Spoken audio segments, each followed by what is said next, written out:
just moving on from last week's shir about Mimus Tachbolus, the fact that the Kosh Baruch Hu has to work through backwards means to be able to accomplish the goals of the Jewish people, of creation, of history, and which is often why the messengers are not exactly the way we'd imagine them to be. People have been heroes in people who wouldn't expect to be heroes of Jewish people, especially from a Torah perspective, because of the fact that it's not exactly how we would imagine history to unfold, because we have this very idyllic viewpoint. But as the Rizal points out, that's only when things are going the Achishana route. The Gemara calls the Achishana route, meaning that we're doing everything according to the way it's supposed to be done, that we are following, we're tied into the national goals of the Jewish people and pursuing them, and not often our own little worlds, not often our own thing. And as much as the Meraglim thought that the learning of Torah would be sufficient reason for Kosh Baruch Hu to abandon the decision to enter Israel, turned out they were completely wrong, and not just completely wrong, because Baruch Hu, if what they were doing in fact was a good thing, Kosh Baruch Hu would have come back and said to them, I hear where you're coming from. I really appreciate the fact that you guys really are so into your learning and so into what you're doing over here. But Lamaisa, it's time to go to Eretz Israel. It's time to go in. I promised this land to Avram Yitzchak and Yaakov. I said the fourth generation will come back home. I have to stick to my word, and we'll start there. We'll get there. We'll get there. Work things out. Don't worry. Let us hear to the Shema. Miracles will take place. You'll be impressed. What will happen, and you'll find time to learn.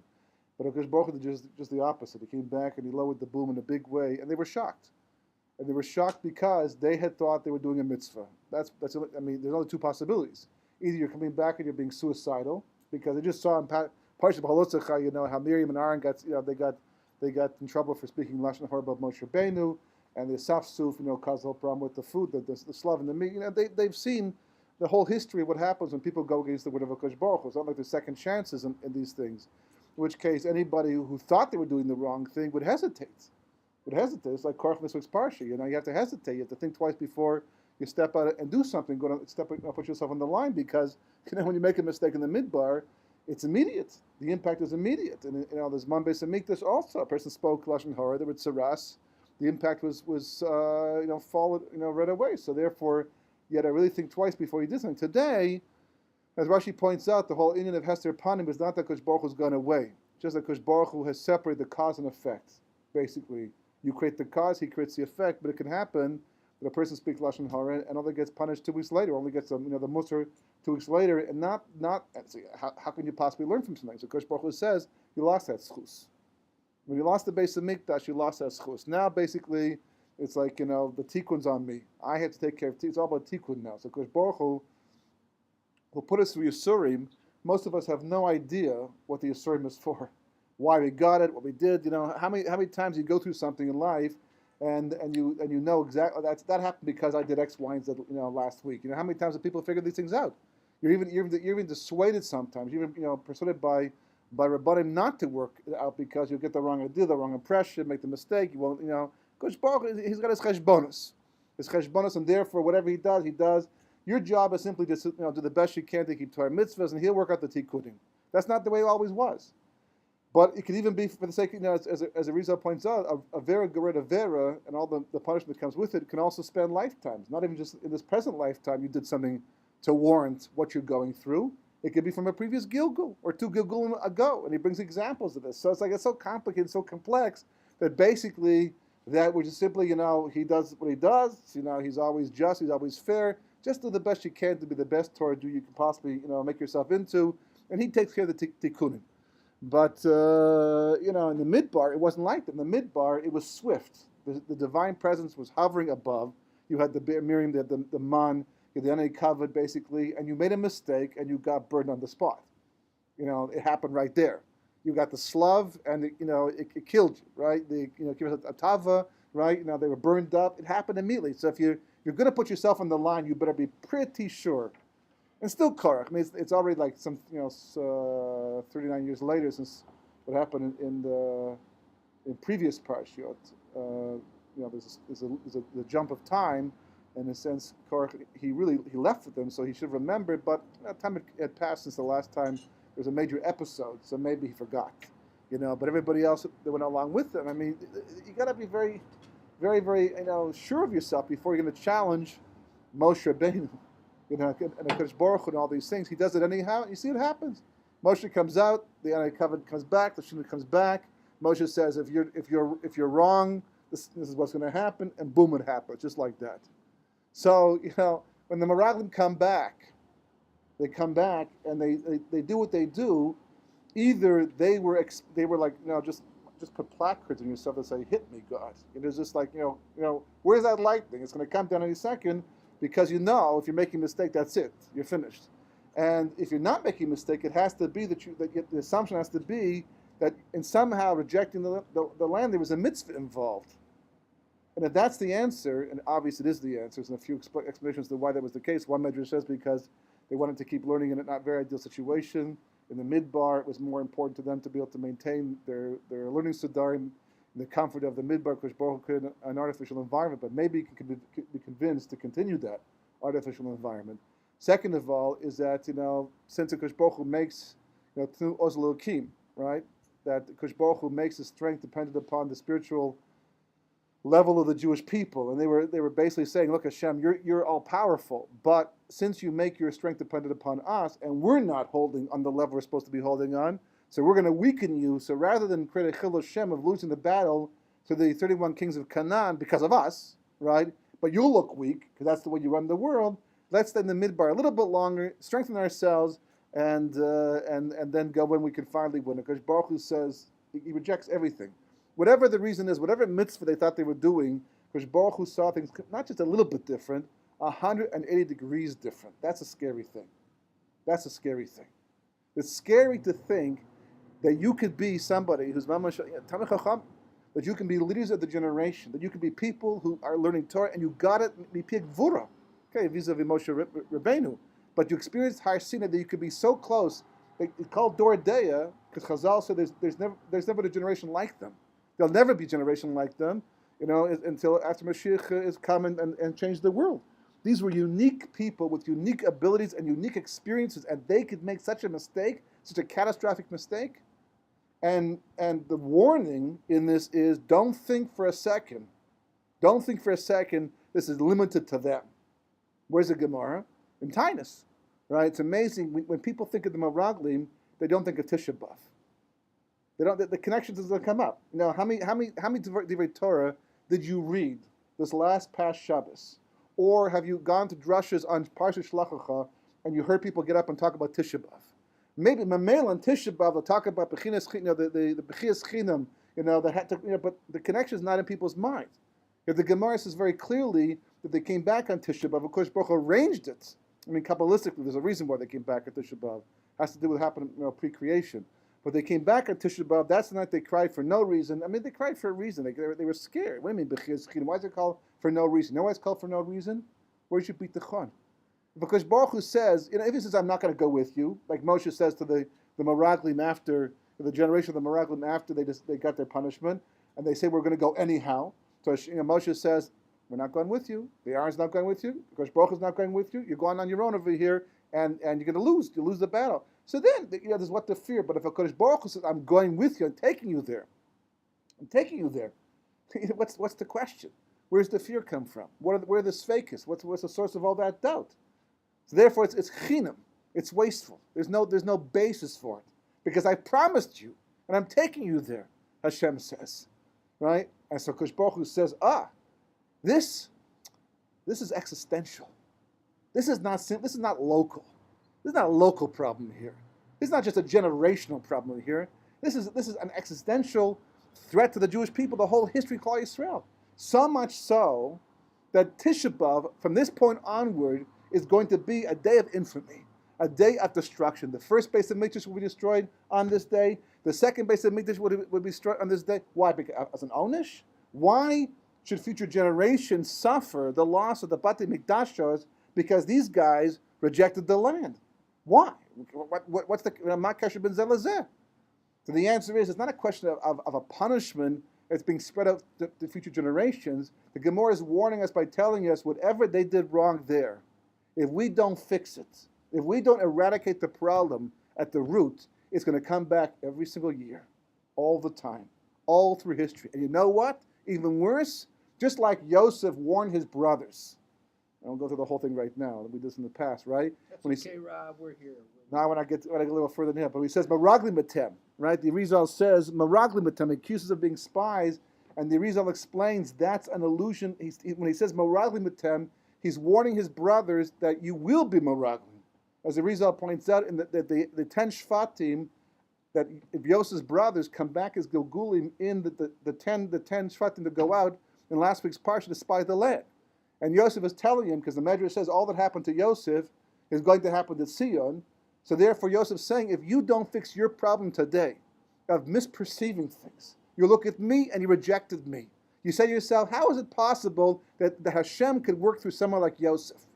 Our father calls him a tzaddik, but then again Yitzchak wanted to give the brachas to Esav. And Abraham favored Yishmael. It took Sarah to give her Yishmael. It took Rivka to take the brachas away from Esav and give them to Yaakov. So Yaakov himself, he's making the same mistake. We go into Shechem, and destroy Shechem without consulting Yaakov. Because what does Yaakov know? Right? If he knew something, we'd ask him. We don't ask him because he's got he's a little faulty perspective. So Yosef says, this problem of yours of misperception, of misreading the gifts of God, of misreading whom God works through, of not understanding, of seeing the world through your square little box over here, and think that anybody who's not like you, doing things the way you do things, is therefore rejected from the whole system. If you don't break out of that thing, this problem, it's local right now. Like, what's the worst that's going to happen right now? Eventually, I'm going to say, Ani Yosef, and you guys will be shocked, completely shocked, speechless, and totally humiliated for the rest of your lives. But it's only humiliation. But when this problem resurfaces later on, you come back in the Shvatim who go out to spy the land, and you misperceive the gift, it's not going to result only in humiliation and shock. It's going to result in terrible death for a whole generation, and 40 years of wandering, and not just that, 39 years of wandering, and not just that, but the Churban by Rishon, Churban by Sheni, and the Gemara says very specifically, it gets worse. Any generation in which the base of Mikdash is not built is considered to be the generation that destroys it. This, wanted to make that point, especially with the 3 weeks coming up very quickly. As Rosh Hashanah, another couple of weeks is going to be the 3 weeks. And the whole thing comes down to the Meraglim. The Meraglim went out this time. They went out this time of year. They came back on Tisha B'Av, and the whole thing that they did was driving them. What they caused in the end is the impact. So therefore, that is the one thing that we're fixing up.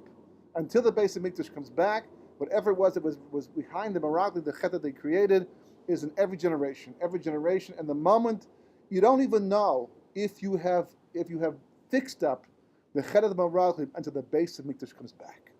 Until Tisha B'Av stops being a Yom Tsar and becomes a Yom Tov instead. That's the day you know that finally, after thousands of years, the chet of the Meraglim has been rectified.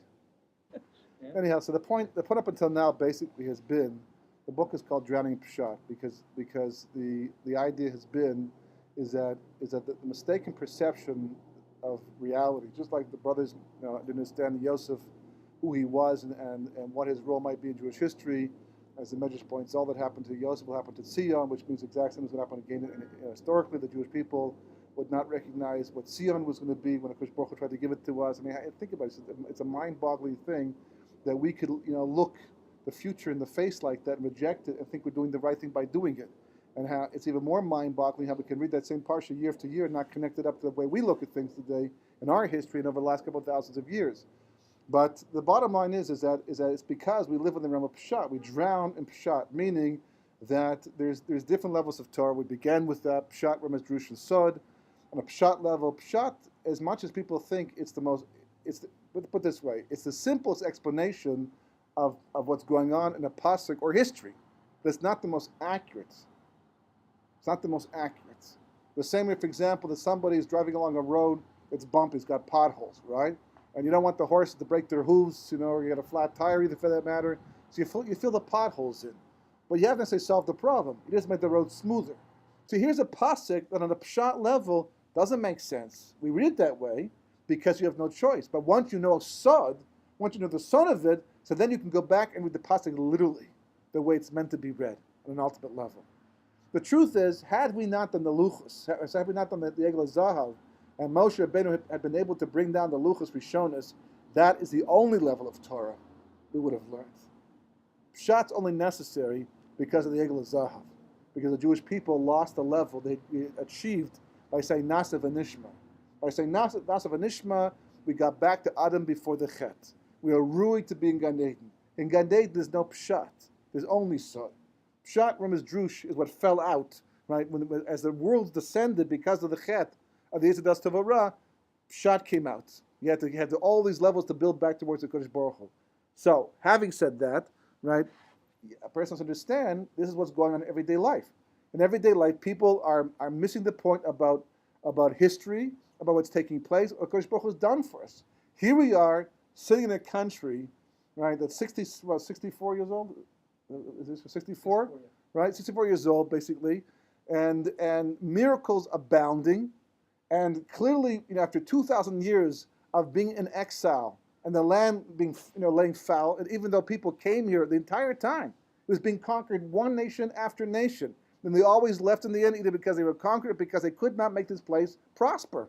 It was a hard place to make this to succeed. They planted, things didn't grow properly, just like Kodesh Baruch Hu promised.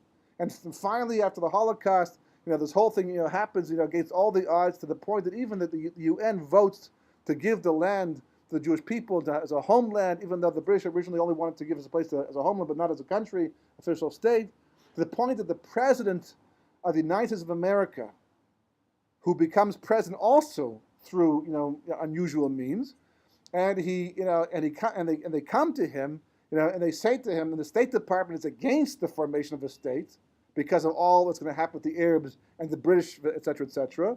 And they come to him, and they want to push this thing through, and they're trying to persuade him not to go along with it, Marshall and all company basically, and he comes along and says no, just on the contrary. Now his predecessor Roosevelt would even have considered the following statement, but he comes along and says, "How can I not? When this is clearly the fulfillment of a promise made by God to the Jewish people in Deuteronomy chapter 28, I think it is, where the Jewish people will come back to their land after this long exile, and here I have a chance to be part of that, and I'm not going to be a part of it." So, I don't know if I mentioned before the story, but I happened to come across this in the course of researching this book, right? I came across a beautiful quote in a book I would never have known about, because it's not in the libraries I would have come across, but today with internet, which still remains controversial, but what you can find is unbelievable. And this book showed up. It's available through, I think, Amazon or something like that. But they had sections online you could look at, huge sections.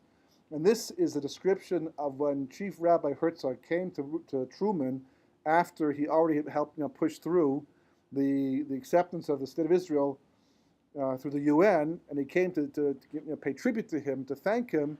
So he says to him, Mr. President, I want you to know that what you've done here is fantastic and on par with what Cyrus did, Koresh did back at the time of the second Beis Hamikdash. And it begins reading from Sefer Ezra. This is an American aide reporting this. A non-Jewish American aide standing here watching the whole thing take place and is reporting it. And he says, he writes in this little thing, as the rabbi began to read from the book of Ezra, it occurred to me that he was overdoing it. I thought, this is in other words, this is schmaltzy. This is like laying on the covet beyond what has to happen. Thank him, say it's for the whole thing, but to go ahead and compare it to what's going out to the president, and he says, and then I looked at President Truman, and there were tears coming down his face. He was taken aback. So when the chief rabbi finished reading from Ezra, they stood up, and President Truman turns to the chief rabbi, says to him, he says, Rabbi, do you really believe that what I've done here is on par with what Cyrus did back in his time at the Second Temple, and that the hand of the Almighty was involved in all of this? This is what he says, that the hand of the Almighty was involved in all of this? And the chief rabbi says, just like Cyrus will have his place in Jewish history, so too will you. At that point in time, President Truman cried. And this American aide said that he went back to visit him later on, in the White House, and then later on, after he was out of office, in his house, and he said to that very day, the last time he met with him, this moment remained one of the most important moments of the president's life. That's not stam hashgacha pratis. That's not the whole story. That's only a piece of it, which we'll get to sometime in the next 14 years. We get to the last chapters and go through that material. But here, the situation, Hashgacha Pratis, is screaming out the history. No matter what you believe, and how much you've learned, and how many times you've gone through Pshat, it's screaming out. The miracle is so incredible that the only thing missing is a golden great invitation from Shemayim that says, please come home. Because Baruch Hu, he builds the place up. He came in 1948, they're still draining swamps at that point in time. So Baruch Hu says, will you come now? No, are you kidding? We're not swamp draining. We're used to better than that. Baruch Hu, I'll get back to you. Right? Comes back a little bit later on, the swamps have been drained, the place is a little bit built up, there's now a little bit of infrastructure. How about now? Are you kidding? Look at what we have back, where we're living over here, living over there. Baruch Hu, okay, fine, I'll get back to you, a little later on. Comes back another 10, 15 years later, the place is starts to boom. There's buildings going up. Okay, we have the technology at that point in time is not yet filtered down from the army to the everyday life of the person in the street. We're still doing Makolit, on these little, cards and things like that. And, it's a little backwards, and you can get to the phone company and wait for hours to find out they don't even know where your phone bill is in the first place. You still have, but things are moving ahead. How about now? No, not going to happen. That's what Golda Meir said.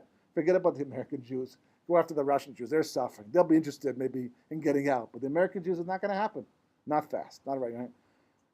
10, 20 years very past, the place is now built up even more so. As one person once told me that when I asked her if they had lived in Israel, it was like 20 years ago, maybe even longer, I asked her, do you plan to go back? And she said no. And I asked her why. She said because there are no disposable diapers in Israel. Only cloth ones. So Baruch Hashem, a few years later, they had disposable diapers. They made Aliyah once again. They came back. I don't think that was the reason why, but at least they were there when they came back finally. And the place, and Akash Baruch Hu says, how about now? How about now? Well, we still can't get that, right? So Akash Baruch Hu brings that too, right? And it gets better and better to the point that this place is so ready to move in. It's a turnkey operation. Akash Baruch Hu built the entire place up. And all you have to do is come with the key, put it in the lock, and what? And what? And people still aren't coming? What is it? What does it take with you guys? Because we're during Pshat. It goes back to old problems. How is it possible that this can be a chelik of Geula when it didn't happen through Torah leaders? Like Rav Kook, he got involved, but it wasn't like he was the leader of the whole thing. He didn't actually, create with the whole Moses, Gedolei Torah. Right, he was an individual, a yachid, who went out, saw what was going on, tried to be a part of it, tried to refine it, right? But the rest of the nation wasn't really involved. They rejected it. Because how is it possible that Yosef could be the one Hashem has chosen when he looks like that and he behaves like this, so different from the rest of us? How is it possible? So how is it possible this country, is this a chelik of Geula? It sure feels like it. Sure looks like it. I mean, how do you build a base of Mikdash with a sword in one hand and a brick in the other? How do you do that? How do you do it? When Nehemiah talks about it, right? Nehemiah, that's exactly what happened. They came back. They were shoes to go back. Because Baruch Hu gave us, this is a gula. This is after Purim. We could go back because Baruch Hu, he gave us. He opened the door to go back, and we still have to defend ourselves against the enemy, but we do anyhow because we could have lost. We could have been destroyed, but we still were successful. Proof, right? Says Tanakh that Kodesh Baruch Hu is with us. They have a sword in one hand and a brick in the other, and they stand up and say, clearly the hand of God is upon us. We're all going, the hand of God upon you would have been no sword, only bricks, bricks coming from Shemayim. Better yet, you go to sleep, the next morning it's all built, right? That's the ideal way of doing it. That fire thing sounds interesting as well. Comes down a flame of fire, and we just wake up the next morning and toast marshmallows instead. It's like, this is the way it has to happen. Yeah, that's the way it has to happen. Because the whole nation didn't come back. The Zohar says, Shmos on Testament base, because the nation did not come back at one time. Kodesh Baruch Hu opened the gates. Kodesh Baruch Hu said, you want a Parsha Gula? I'll give you Parsha Gula. And the Parsha Gula will be that you'll have a brick in one hand and a sword in the other. I'll still be with you. Miracles will still happen, but way down on the Tevadik level over here. If you look carefully, what the Gra calls the Mashiach ben Yosef Ruach, right? It's that miraculous undercurrent. You can't quite see in the surface, but you can think about it. You have to ask the question, this could have gone wrong, but didn't. Is that a miracle, or is that just good luck? We don't hold by good luck. We don't hold by coincidence, so it must be a miracle. But it's not like a splitting the sea type of miracle where the Egyptians all get drowned and the whole thing we all get the gold rushes. That's not like that. Yeah, because we're in a zocha to that. We didn't come back. We didn't believe. We didn't return to the call. Same thing. Krish Baruch Hu says, people are not interested. They're not interested. Some are, some aren't. So therefore, it's a partial gula. It's a partial gula. And the rest of the world stands back and says it's no gula, not even partial gula. How do you get to that? Because it didn't happen the way we thought it should happen. That's the whole thing.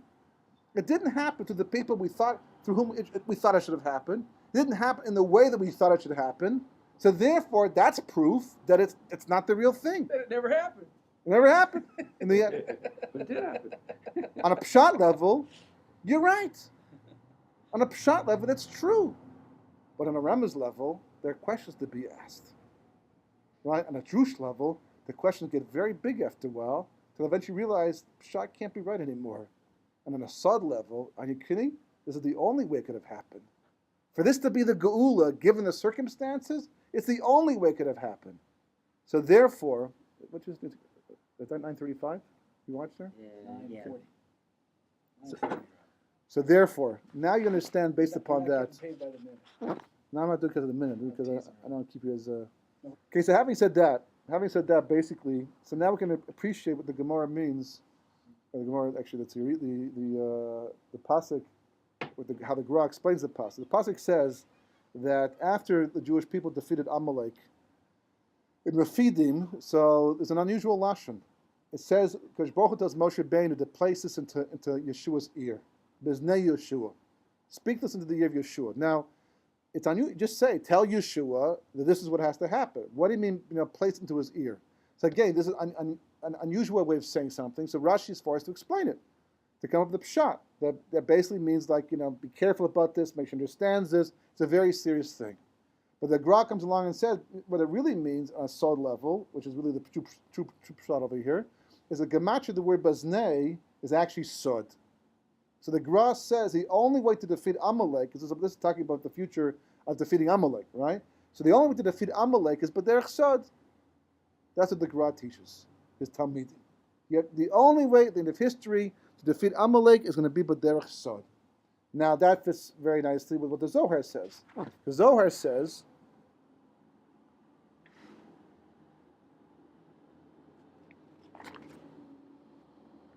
based on the passage from Daniel, the wise will understand. He says, because they are from the side of Bina, the sphere of Bina, which means understanding, which is the tree of life. With respect to them, it says, the wise will emanate light like the light of the sky.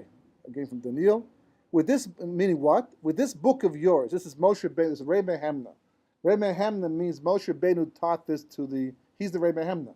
Moshe Rabbeinu came back and taught this to Rabbi Shimon Bar Yochai, to put this in the Zohar. He says, with this book of yours, Sefer HaZohar, which is from the light of Bina, which is called Tshuva, that this is what will happen to them. They do not need to be tested, meaning the people who learn it at the end of history will not, or at the time of Gulat, at least, they will not need to be tested, or they will not have to go through Yisurim. They won't have to go through what happens at the end of with Gog and Magog. And because the Jewish people in the future will taste from the tree of life, which is the Sefer Zohar, they will leave exile in mercy, and God alone will lead them, and they will have no foreign God, will be fulfilled through them. Meaning what? I mean, this is a very bizarre statement to make. I mean, it's a very harsh. Where's this from? This is Zohar. This is the Parashas Nasa, the Rei Mehemna, which is 124b. That's the actual daf itself. This is a very short piece of Zohar, and it comes up a few places. This is the main place, right? But what's amazing is that, who wouldn't want to enter exile, leave exile in mercy? What are we looking for? Atat takum terchem Sion. Hashem, you will get up and show mercy to the Jewish people, right? Right? There's a time to show favor. The appointed time will have come, right? Sion, apparently, which we said is compared to Yosef, and all the Yisurim he was going to go through, Sion is going to need mercy. At the end of history, Sion is going to need mercy. That's what the pasuk is telling you. We don't have prophecy today. David Amalek, anticipating the lack of prophecy and the confusion that would result because of that, gave us a hint at the end of history, when the Mashiach finally comes within his generation, or thousands of years down the road. He says that sin is going to require mercy. When the appointed time comes, for Mashiach to come, we'll be in a state of history where there'll be problems. We saw already the previous shiurim to do with the whole thing with the Medrash of Rabbi Chana, all the things that tied to that with the Palestinians. It's all been alluded to in the past. And he says all this would create a situation that's going to require mercy. We'll need rachamim from Kodesh Baruch Hu. Now the source of mercy we saw from Noach is chen, right? They have chen b'nei Hashem. How do you get this mercy? So David and Amalek continued. Ki ratzu dechas of neha v'safra yechenenu. And if you ask the average person, if you wanted to bring mercy for the Jewish people at the end of history, how would you finish this pasuk? Ki what? Right? Hashem, you will get up and show mercy because the Jewish people are doing what? They have built more shuls, more Beit Midrashos, more daf yomis, right? More shurim, more people learning. There's a whole list. More people keeping Shabbos. It's true. There's no question. That's fantastic. The more, the better. But that's not what he says. What's the pasuk? It's from Tehillim, from Kuf Beis. Yeah. And it's Yud Daled Yud Tet Vav. And read the pasuk again. What's the beginning of the pasuk? Atata kum terchem Tzion. Right? Ki es lechene ki va moed. Right?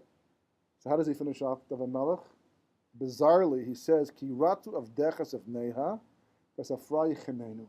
Because your servants want her stones. Whose stones? Whose stones are we talking about? Right? We're talking about the stones of Eretz Yisrael. V'safra yechenenu. And they cherish her dust. The last two dafim of Gemara Kesuvos is talking about the relationship the Jewish people are supposed to have to the land. It's post Bayis Sheni. Not talking about Bayis Rishon or back at the time of Tanakh. It's talking about the destruction. The Romans are here. We're in exile, being pushed to far corners of the earth already. And Rav Chia is making making aliyah. And the boat's not there. The ferry's not there. I guess at that point in time the Jordan was a little wider, a little bigger, right? And the ferry's not there. So, but there's a rope or there's a vine or something that you can shimmy across the river, right? And what happens is he grabs this thing and he starts to go across the river. It's a duki. There's a mean there watching this whole thing take place. How conveniently, and he yells and he says, "You guys are so impetuous, right? The same people that put nasa before nishma, right? The rest of us would say nishma v'nasa, right? First." What's in it for us, God? You want us to take your Torah? What's it all about first? And we'll make a decision later on.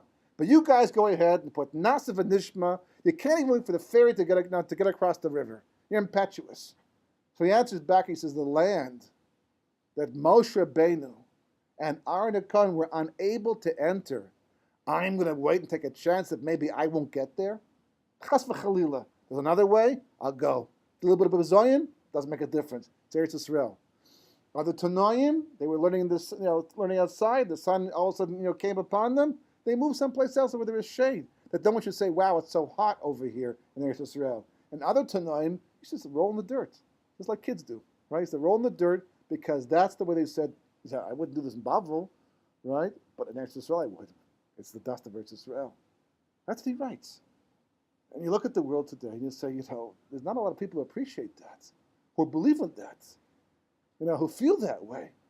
Because even if you don't hold that what happened 64 years ago was a chelik of the Gula, it doesn't mean you're pater from the second part of that pasuk, that the second pasuk over there. There's never a moment when a Jew's allowed to stop wanting her stones or cherishing her dust, no matter where you're living. Never a moment. You have to be lovesick. That's what he's saying. The source of the rachamim. Now he says, on the other hand, the source of the rachamim is going to be the Zohar. How do you machriya this? A pasuk from Tehillim. You have the Zohar over here, right? How do you put it together? So the answer is, we'll see B'ezras Hashem, right? I think somewhere at some point in time we'll see. The book that shows it too, right? That it turns out because you need the Zohar to Makayim the first one, and that's why people are drawing Pshat. Meaning, if you want to know how to love the land and understand its importance today, you won't find the answer on the level of Pshat. You won't find it on the level of Remez. You won't find it on the level of Drush. The answer is going to be on the level of Sod. Because only Sod is going to make sense of history. Only Sod will make sense of why Kosh Baruch Hu gave it back to us this way. Only Sod will tell you how even people seem unworthy of being, be a chelik in the gula and bring about important things can actually be the messengers of Hashem in that particular generation, because that's the way Kosh Baruch Hu works. Only in the level of Sod you have concepts of Mimu Tachbolis. You have other concepts of Gilgulim and different Neshamas and all these things that come into play about the Meraglim to explain the connection with Yosef and the Meraglim and the end of days and the history and seeing the measure. Only Sod pulls it all together. It's the big picture. Without the big picture, it's going to look exactly the opposite. You will not see the world the way Hashem sees the world. And the opportunity of Geula will stare us in the face and we'll look the other way.